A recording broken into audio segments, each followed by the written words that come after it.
Welcome to Ageless with Adrianne. Today we're going to do some cooking. I have some minestrone soup on the menu for today. So I'm going to show you how I make it, and I'm going to show you and I'm going to talk to you about why I chose the ingredients I chose and why it's healthy for you. But let's get started. I have my burner on already. It's on a medium. My pot is heating, and the first thing I'm going to do is put in some avocado oil. Now, the recipe calls for 1 tablespoon. I'm just going to eyeball it. The thing with cooking versus baking, baking has to be very exact. Cooking, you have a little bit of wiggle room, and you can still come up and have a really great dish. So I'm going to put in a little bit of avocado oil, about a tablespoonful. And since my pot is already hot, the oil is moving around. It's already got that like gloss on it, and it's moving around the pan very nicely. I'm going to gently move it the whole way around. You can see um, some of the smoke that just came up. And then I'm going to add an onion. So the first thing it calls for is an onion. So we're going to put that in. I already have it cut up. Ooh, you can hear that nice sizzle as it goes in because the pot is hot. And then I'm going to put in, I have some celery that I'm going to put in. So this calls for 2 stalks of celery. So 2 stalks of celery are going to go in. It also calls for 2 medium-sized carrots.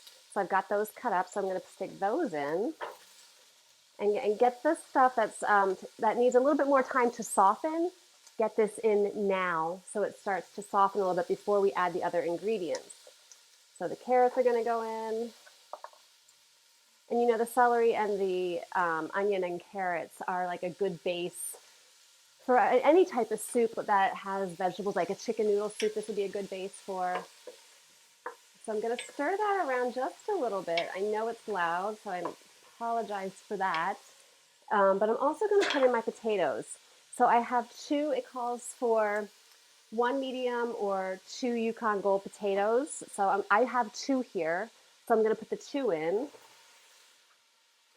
And I'm actually amending this recipe a little bit with my next ingredient. My next ingredient is not called for on the recipe that you'll see connected to this. And again, this is from Ambitious Kitchen. This is not my recipe. I've talked about Ambitious Kitchen often. Recipes are generally very healthy, and I have some dietary restrictions within my family when I cook. So I often have to cook dairy free, and I often have to cook gluten free. So the reason I use Ambitious Kitchen so often is because her recipes tend to work really well with what our dietary needs are.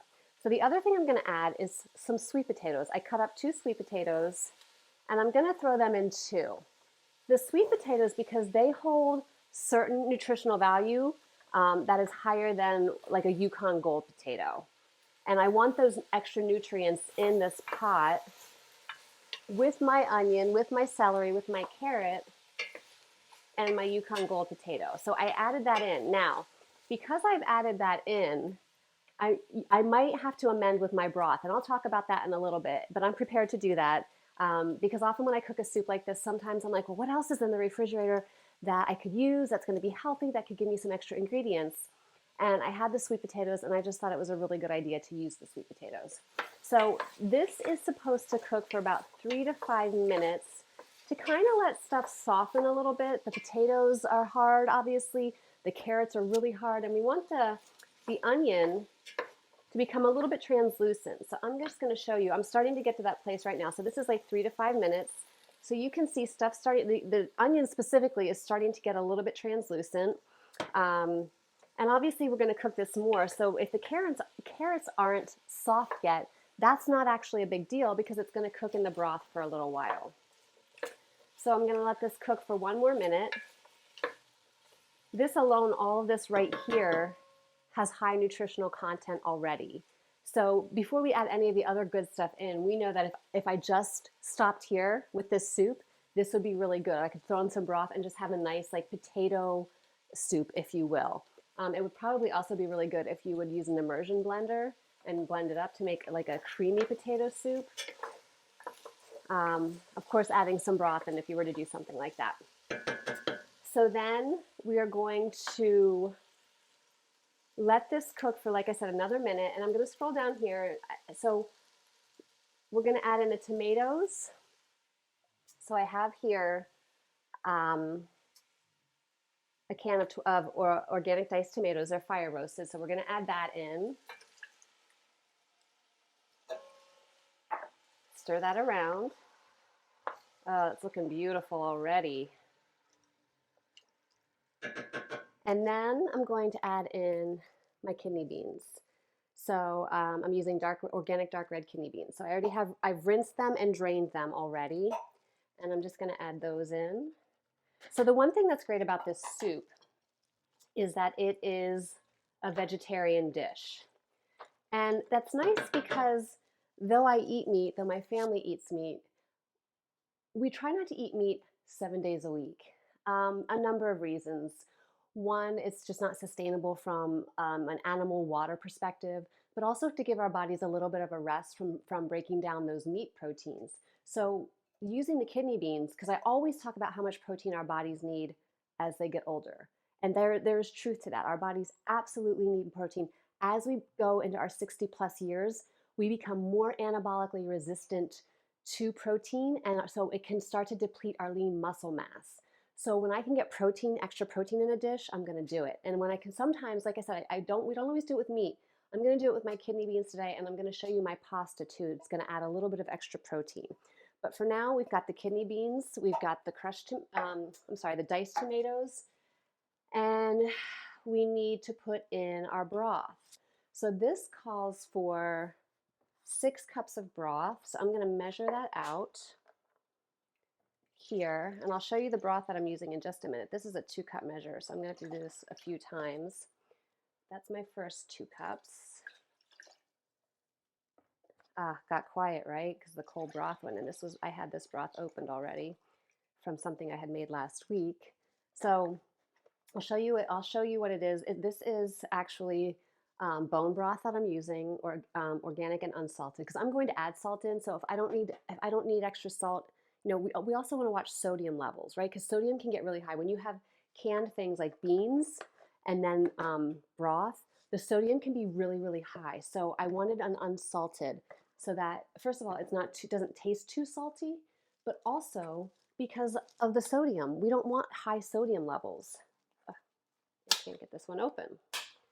So this is the same broth that I had in the last box over there. So this is cup number 4 that we're going to put in. And I'm just going to turn my heat up a little bit because I had it like a medium low. I'm going to turn it up because I know I need to bring this to a boil. Okay, so that was the 4th cup. So here comes number 6. And I'm probably going to end up using all of this because there's a little bit left in the bottom of this. I'm probably going to end up using this. We'll see what happens when I put in the rest of the ingredients, but there is some left in here in case I need to add to it. And so I'm going to put that in. And it's created a really nice, I don't know if you can see it. Let me see how hot this is. I don't know if you can see. It's like, you probably can't see because I can't tip it too far. But it's a beautiful brothy vegetable soup happening here already. And so what's the difference between minestrone and vegetable? A minestrone is a little bit heartier. It has some different things in. Often when you get a potato soup, it definitely wouldn't have sweet potatoes in it.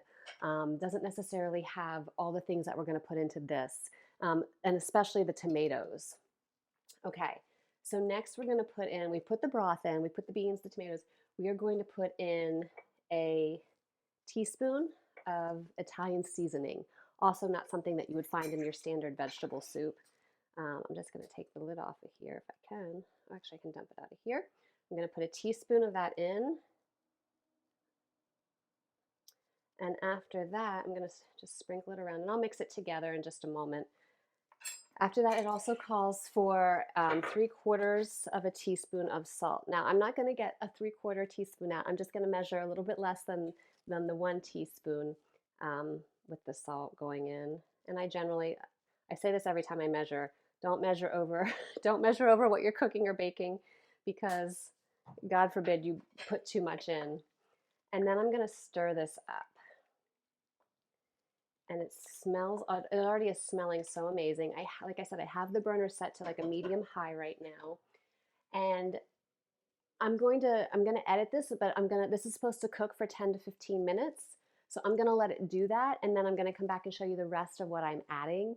And we'll get to taste the soup together. Okay? So let this cook for a little bit, and then I'll bring you back in and I'll show you the rest of the steps for the soup. So welcome back. The minestrone has been cooking for about 15 minutes now. And so now I need to add the rest of the ingredients because the potatoes are definitely getting softer, and we're ready to add the remaining ingredients. So going back up to our measurements, the next thing we're gonna add is 8 ounces of green beans. I've already got them washed and trimmed. So I've got some organic green beans here that I'm gonna add in next. So I'm just gonna put those right in and stir those around a little bit. Oh my gosh, it looks so delicious.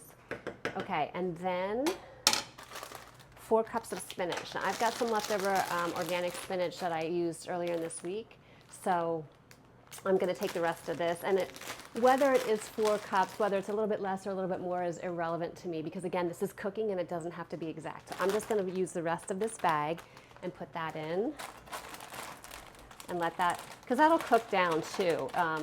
You know, spinach always looks like so much more until it cooks down, right? And once it cooks down, then it becomes a much smaller portion size.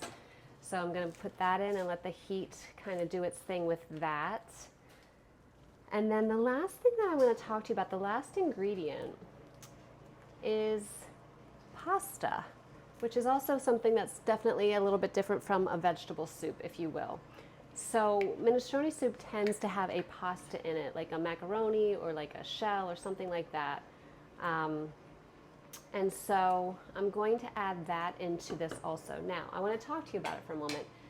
What I've selected is, because I often have to cook gluten-free, I've selected a gluten-free pasta here. This is not a rice-based pasta. This is not a corn-based pasta. I wanted to get the protein and go a little bit healthier. So I chose a chickpea pasta. Chickpeas, beans in general, have a great deal of protein, which is why what I was talking to you about earlier with getting our protein through the kidney beans. Well, now I'm going to enhance the protein level of this soup a little bit more since we know that protein is so incredibly important. So I'm going to do the chickpea pasta. It has 12 grams of protein per serving, which is fantastic. I mean, that's so good. And the other thing that I'm a little bit picky about, because I married an Italian, this is imported from Italy. So the part of why this is important is because the way that pasta is often made, sometimes in Italy, but more often in the US, is that it's not left to dry long enough. It's like we've quickened the process, which is also part of why if you sometimes have a gluten situation or issue in the United States and you go to Europe, Italy specifically, you might not have that gluten situation just based on how we manufacture and produce wheat. We're always for faster and more here, and so we take shortcuts. And there are ramifications for that when it comes to food and the amount of nutrients you're getting and how it can, what it can do to your body.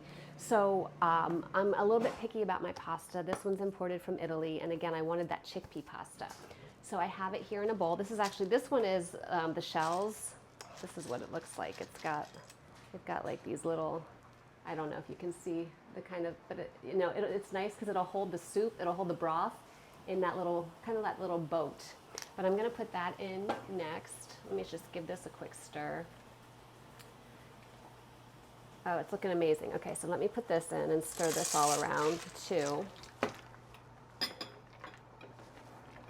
And now this has to cook again for another 8 to 12 minutes. Now, what I'm looking at and what I talked to you about earlier is that this situation is a little bit different because I added the extra things in it. So now I want to put the broth in it, some extra broth in it. So I'm going to do that. And I'm not going to measure it. I'm just going to eyeball it so I can see how much I have in here. And then I'm going to let it cook for another 8 to 12 minutes. And then I will come back and show you what it looks like. Hi friends, welcome back. So the soup is done. I'm actually going to turn it off here. I put a little bit in a bowl for myself. I don't know if you can see how it looks, but it is beautiful. I'm very excited about this. I'm going to do a little taste. It's really, really hot. One of the things I want to taste is I want to make sure the pasta is done because this pasta might take a little longer to cook. I've got some sweet potato and kidney bean. Just going to blow it off a little bit. Too hot. Too hot. So after you taste it, which I've done, it needs a little bit more salt. So always when you're cooking, taste things. Don't not taste them, taste them. And let me just see if the pasta is done. No, the pasta needs to cook a little bit longer. So I'm going to put the heat back on it. I'm going to add a little bit of salt into it. But in general, it is very good. I got one of the bigger potatoes here. I've got some green beans and some spinach. I'm going to enjoy this. But yeah, so this is the minestrone soup. I will put the link to the recipe so you can read everything. And if you couldn't follow what I was doing, then you have the link down below. But this is minestrone soup. I'm going to let it cook a little longer for the pasta, and then done, and dinner for my family complete. So I hope you enjoy it. Super healthy and has tons of good nutrients for your body. Thanks so much. And don't forget to hit subscribe for more good content, more good recipes, and check out the playlist with all the exercises. There's great content for you for my active agers.